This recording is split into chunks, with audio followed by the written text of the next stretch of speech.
Hello friends, welcome to my YouTube channel the web education. So friends, एक गुरुत्वपूर्ण breaking निউজ সেটা হচ্ছে primary যে 16,500 রিক্রুটমেন্ট হয়েছিল সেখান থেকে আবারও নতুন একটা কেস সুপ্রিম কোর্টে দায়ের করা হয়েছে। অর্থাৎ প্রাথমিকে 16,500 সেখানে মেয়াদ উত্তীর্ণ প্যানেল নিয়ে নতুন লড়াই সুপ্রিম কোর্টে, যার মামলা কিন্তু দায়ের হয়ে গেছে সুপ্রিম কোর্টে। তো মামলার সম্পূর্ণ ব্যাখ্যা এই ভিডিওর মধ্যে দিয়ে আলোচনা করার চেষ্টা করব। এখানে যেটা বলা হচ্ছে সেটা হচ্ছে 3,900 যে 29 শূন্যপদে নিয়োগের দাবি নিয়ে কিন্তু সুপ্রিম কোর্টে দ্বারস্থ হয়েছে মামলাকারীরা, যেখানে কিউরেটিভ পিটিশন দাখিল সুপ্রিম কোর্টে হয়েছে এবং মামলার শুনানি কবে হবে সম্পূর্ণ ব্যাখ্যা এই ভিডিওর মধ্যে আপনার সামনে তুলে ধরার চেষ্টা করব। তার আগে বলে রাখি, যারা চ্যানেল নতুন আছেন তারা অবশ্যই চ্যানেল সাবস্ক্রাইব করুন এবং পাশে থাকা বেল নোটিফিকেশন অন করুন, যাতে করে এই ধরনের সমস্ত কেস আপডেট, নিউজ, নোটিফিকেশন তথ্য আপনার সামনে তুলে ধরতে পারি সম্পূর্ণভাবে। আর ভিডিওটি শেষ পর্যন্ত দেখবেন, সমস্ত তথ্য একদম ডিটেলসভাবে আলোচনা করার চেষ্টা করা হবে। পারলে ভিডিওটি লাইক করবেন, বাকির সাথে শেয়ার করবেন, আর হাইপ বাটনটা ক্লিক করতে কেউ কিন্তু ভুলবেন না। তো চলুন বিষয়টি কী ঘটেছে একদম ডিটেলস আলোচনা করা যাক। তো তার আগে বলে রাখি যে এই যে মামলাটা, এটা কিন্তু এর আগে কিন্তু শুনানি হয়েছিল সুপ্রিম কোর্টে, যেখানে মামলাটা সম্পূর্ণভাবে ডিসপোজড করে দেওয়া হয়। তখন যে মামলাটা ছিল সেটা হচ্ছে Jyotika Mondal versus West Bengal board of primary এডুকেশনের যে মামলা, সেই মামলাটা, যার ডায়েরি নাম্বার আপনারা দেখতেই পাচ্ছেন যে 29452/2024 মামলা। এটা কিন্তু গত 14/5/2025 তারিখে honourable mister justice MM Sundresh এবং অনারেবল মিস্টার জাস্টিস প্রশান্ত কুমার মিশ্রের ডিভিশন বেঞ্চে কিন্তু মামলাটির শুনানি হয়েছিল। তো মামলার কী কী ঘটেছে এই অর্ডার কপিতে কিন্তু যে সম্পূর্ণ তথ্য সেটা আপনার সামনে তুলে ধরছি। তারপর কেন এই ভিত্তিতে মামলাটা করা হলো সেটা ডিটেলস আলোচনা করছি। তো বিষয়টা বলে রাখি যে মামলাটা সম্পূর্ণভাবে সেই মুহূর্তে ডিসপোজ করে দেওয়া হয় এবং মামলার কী প্রেক্ষাপট সেটা আপনারা একবার দেখে নিন। তো চলুন প্রত্যেকটা ভিডিও যেভাবে এই কেস আপডেটগুলো আপনার সামনে বাংলাতে তুলে ধরি ঠিক একইভাবেই তুলে ধরার চেষ্টা করছি। তো এখানে বলা হচ্ছে যে মেয়াদ উত্তীর্ণ যে প্যানেল, সেই প্যানেল নিয়ে নতুন লড়াই সুপ্রিম কোর্টে। প্রাথমিক মামলায় কী হতে চলেছে জানুন বিস্তারিত তথ্য। তো সম্প্রতি ভারতের সর্বোচ্চ যে ন্যায়ালয় অর্থাৎ সুপ্রিম কোর্টে প্রাথমিক শিক্ষক নিয়োগ সংক্রান্ত একটি নতুন মামলা দায়ের হয়েছে, যা পশ্চিমবঙ্গের চাকরি প্রার্থীদের মধ্যে ব্যাপক আলোচনার জন্ম দিয়েছে। গণেশ আটা বনাম West Bengal board of primary education শিরোনামের এই মামলাটি 252 জন শিক্ষকের নিয়োগের সাথে জড়িত এবং এটি একটি কিউরেটিভ পিটিশন হিসেবে দাখিল করা হয়েছে, যা আইনি প্রক্রিয়ার যে শেষ ধাপ, সেই শেষ ধাপ হিসেবে কিন্তু বিবেচিত হয়েছে। অর্থাৎ বলে রাখি যে 16,500 যে রিক্রুটমেন্ট প্রসেস, তার মধ্যে কিন্তু 3,929টা শূন্যপদ বাকি ছিল নিয়োগ প্রক্রিয়ার ক্ষেত্রে। এবং যেখানে এর আগে যে মামলার বিষয়টা আপনাদের সামনে তুলে ধরলাম 2024 সালে যে মামলাটা হয়েছিল, তো সেখানে বলা হয়েছিল যে এই যে 252 জন চাকরি প্রার্থী রয়েছেন তারা কিন্তু প্যানেলের নাম নেই এবং সেই মুহূর্তে যে কেসটা করেছিল সেটা কিন্তু প্যানেল যে মেয়াদ সেটা কিন্তু উত্তীর্ণ বা মেয়াদ যে সম্পূর্ণ হয়ে যাওয়ার পরে কিন্তু কেসটা হয়েছিল। যেহেতু সেই মুহূর্তে এই কেসটি সম্পূর্ণভাবে ডিসপোজড করে দেওয়া হয় এবং যার ভিত্তিতে নতুনভাবে আবার এই মামলাটা দায়ের করা হয়েছে, যে মামলা হচ্ছে গণেশ আটা বনাম West Bengal board of primary এডুকেশনের মামলা। তো কী বলা হচ্ছে না, এই মামলার বিস্তারিত প্রেক্ষাপট তার আগে জানা যাক। তো এই যে মামলা, এই নতুন মামলাটির ডায়েরি নাম্বার হচ্ছে 56264/2025 নামক এই মামলা। এটি 26শে সেপ্টেম্বর 2025 কিন্তু ফাইল করা হয়েছে সুপ্রিম কোর্টে। তাৎপর্যপূর্ণ বিষয় হলো যে এটি একটি সাধারণ মামলা নয়, বরং একটি কিউরেটিভ পিটিশন মামলা হিসেবে দায়ের করা হয়েছে। তো সাধারণত যখন কোনো সিভিল আপিল এবং তারপরে রিভিউ পিটিশন খারিজ হয়ে যায় বা ডিসপোজড হয়ে যায়, তখন কিন্তু শেষ চেষ্টা হিসেবে কিউরেটিভ পিটিশন দাখিল করা হয় সুপ্রিম কোর্টে।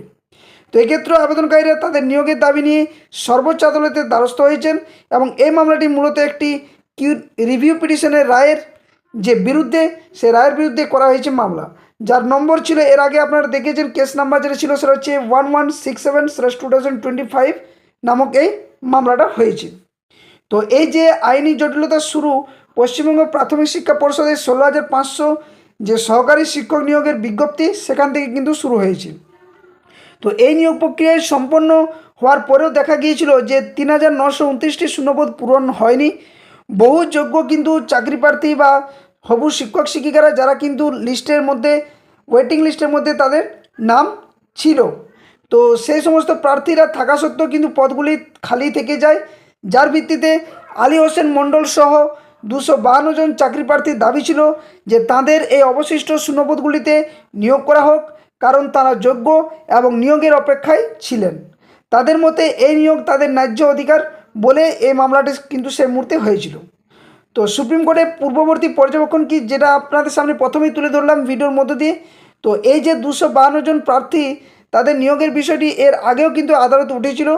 পূর্ববর্তী রায়গুলিতে সুপ্রিম কোর্ট কিছু গুরুত্বপূর্ণ পর্যবেক্ষণ দিয়েছিল, যা এই মামলার ভবিষ্যৎ নির্ধারণে সহায়ক হতে পারে। তো পূর্বে এই মামলাতে কী কী রায় দেওয়া হয়েছিল যেটা আপনাদের দেখালাম। তো প্রথমত যে বিষয়টা বলা হয়েছে সেটা হচ্ছে প্যানেল মেয়াদোত্তীর্ণতার বিষয়ে। তো আদালত স্পষ্ট করে জানিয়েছিলেন সেই মুহূর্তে, অর্থাৎ 2024 সালে যখন মামলাটা দায়ের করা হয় তখন কিন্তু বলা হয়েছিল যে 2025 যে এপ্রিল মাসগুলোতে, তো যে প্যানেল বা মেরিট লিস্ট থেকে এই নিয়োগের দাবি করা হচ্ছে তা 15 ফেব্রুয়ারি 2021 প্রকাশিত হয়েছিল। এবং রুল 12 যেটা রিক্রুটমেন্ট রুলস 2016 অনুসারে বলা হয় যে 1 বছর পর অর্থাৎ 15 ফেব্রুয়ারি 2022 মেয়াদ শেষ হয়ে গেছে। অর্থাৎ যে 16,500 রিক্রুটমেন্ট সেখানে 2021 সালে যে 15 ফেব্রুয়ারি যে নোটিফিকেশান প্রকাশিত হয়েছিল সেখানে রিক্রুটমেন্ট যে রুলস 2016 সে অনুসারে 1 বছর অর্থাৎ 15 ফেব্রুয়ারি 2022 পর্যন্ত এই মেয়াদ ছিল। তারপর কিন্তু মেয়াদটা শেষ হয়ে যায়, রিক্রুটমেন্টের যে মেয়াদটা। নতুন নিয়োগ প্রক্রিয়ার সূচনা নিয়ে এখানে কী বলা হচ্ছে, তো এখানে দ্বিতীয় বলা হচ্ছে যে আদালত আরও উল্লেখ করে যে পুরনো প্যানেল থেকে নিয়োগ সম্ভব নয়, কারণ ইতিমধ্যে একটি নতুন নিয়োগ প্রক্রিয়া শুরু হয়ে গেছে। অর্থাৎ 2022 যে রিক্রুটমেন্ট প্রসেস সেটা কিন্তু শুরু হয়ে গিয়েছিল সেই মুহূর্তে দাঁড়িয়ে। তো মেয়াদ উত্তীর্ণ প্যানেল থেকে নিয়োগের নির্দেশ দেওয়া হলে তা আইনি জটিলতা তৈরি করবে বলে সেই মুহূর্তে সুপ্রিম কোর্ট জানিয়েছিল। তো আবেদনে বিলম্ব এখানে কি বলা হচ্ছে, তো আবেদনকারীরা প্যানেলের মেয়াদ শেষ হওয়ার অনেক পরে অর্থাৎ মে 2022 অর্থাৎ 2022 সালে মে মাসে আদালতের দ্বারস্থ হয়েছিলেন সেই মুহূর্তে, যা তাদের দাবি বৈধতাকে দুর্বল করে দিয়েছিল সেই মুহূর্তে দাঁড়িয়ে। আদালত তার পর্যবেক্ষণে জানিয়েছিল যে পূর্ববর্তী রায়গুলিতে কোনো স্পষ্ট ত্রুটি খুঁজে পাওয়া যায়নি এবং তাই রিভিউ পিটিশনটি খারিজ করা হয়েছিল, যেটা এর আগে খারিজ করে দেয় মামলার প্রেক্ষিতে। যার পরিপ্রেক্ষিতে কী দেখা যায় যে একটা কিউরেটিভ পিটিশন দাখিল করা হয়েছে সুপ্রিম কোর্টে 26 সেপ্টেম্বর 2025। তো কিউরেটিভ পিটিশনের তাৎপর্য কী এখানে দেখা দিচ্ছে, তো কিউরেটিভ পিটিশন সম্পর্কে বলা হচ্ছে এখানে যে কিউরেটিভ পিটিশন হলো বিচার ব্যবস্থার একটি বিশেষ সুযোগ যেখানে আবেদনকারীরা প্রমাণ করার চেষ্টা করেন যে পূর্ববর্তী রায়গুলিতে মারাত্মক কোনো ভুল ছিল বা ন্যায় বিচারের নীতি লঙ্ঘিত হয়েছে। তবে আদালত খুব বিরল ক্ষেত্রেই এই ধরনের পিটিশন গ্রহণ করে থাকে। আদালত যদি মনে করে যে রিভিউ পিটিশনের রায় কোনো গুরুতর ভুল ছিল তবে এটি পুনর্বিবেচনার জন্য গ্রহণ হতে পারে, যা মামলাটি 26 সেপ্টেম্বর গ্রহণ করা হয়েছে সুপ্রিম কোর্টে বিষয়। যদিও এটা নিয়ে কিন্তু এখনও পর্যন্ত কোনো তালিকাভুক্ত হয়নি বা কোনো দিন ঠিক হয়নি বা কোন কোন বিচারপতি এটা নিয়ে শুনবেন সেটাও কিন্তু কোনো ঠিক হয়নি, শুধুমাত্র ফাইলটি দাখিল করা হয়েছে সুপ্রিম কোর্টে। তো এই মামলাটি মূলত এখনও শুনানির জন্য তালিকাভুক্ত হয়নি। তালিকাভুক্ত হওয়ার পর আদালত সিদ্ধান্ত নেবে যে এই পিটিশনটি আদৌ গ্রহণযোগ্য কিনা। তো এই 252 জন চাকরি প্রার্থীর ভবিষ্যৎ এখন সম্পূর্ণভাবে সুপ্রিম কোর্টের রায়ের উপর নির্ভরশীল।